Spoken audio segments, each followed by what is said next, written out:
És el llenguatge del temps, i cap humà no el coneix encara. Aleshores jo vaig passant els dits pels calaixos, molt a poc, i ella em va traduint cadascuna de les inscripcions. Temps per fer castells, temps per dir que sí, temps només per mi, patró i somric. Cada calaix té un tacte diferent, i aquest últim és suau com el meu coixí. Continuo endavant. Bé, jo no. El meu dit continua com si algú altre el fes avançar i el fes aturar. Temps per cantar cançons, temps per dibuixar, temps per voltar pel món.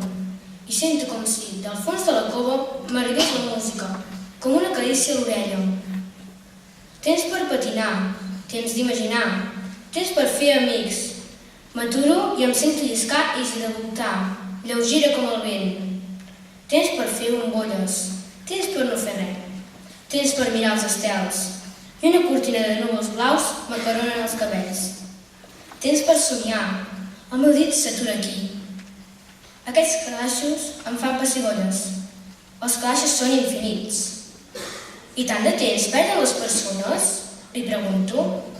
Cada vegada que triem fer una cosa, en deixem de fer més de 1000. La miro sense entendre res.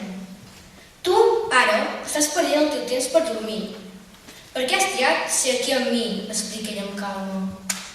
Però jo ho volia. No canviaria aquest instant per res del món.